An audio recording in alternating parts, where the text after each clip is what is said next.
So today we're going to look at describing a translation. Let's just recap what a translation is. So a translation is when we move a shape. It doesn't change size, it doesn't flip, it just gets pushed or shifted along. That's a translation. Last lesson you did some translations, and now we're going to look at describing a translation. What that means is, if we were going to start with this blue shape here, and someone said to me, how does the blue shape become the red shape? How do you get from the blue shape to the red shape? What you need to do is really similar to how you translate. So you make a point here, and now what you need to do is find the exact same point on the other shape. So the exact same point on the other shape would be here. Okay? And how do I get from this point here to the point on the red shape? Well, first of all, I go 1, 2, 3, 4, 5 across, but it's 5 to the right. And then I go 1 up. And there's you going for the all learning objective, that is enough.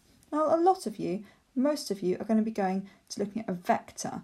Now, if you remember what we looked at vectors last time, the top one tells us how far right, and the bottom one how far up. Well, that's easy enough. It is 5 right and 1 up. But we're not fully finished. Our answer should really look like this. We should write translated by 5, 1.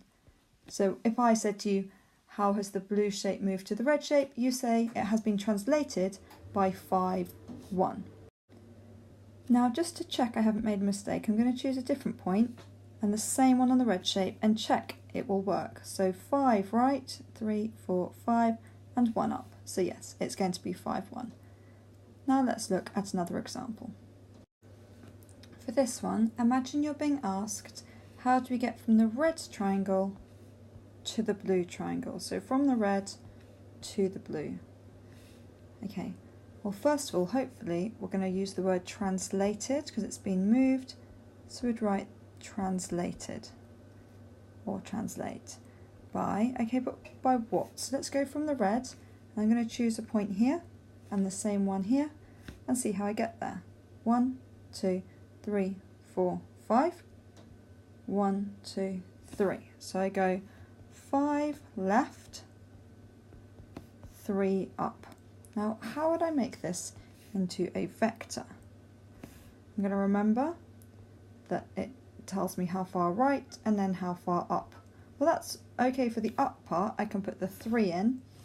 But what about the left? I only know right. If it was 5 right, it would just be 5 there, but it's not. It's 5 left. So the opposite of 5 there, the inverse, is negative 5. So it's negative 5, 3. Okay, see if you can have a go at some questions now.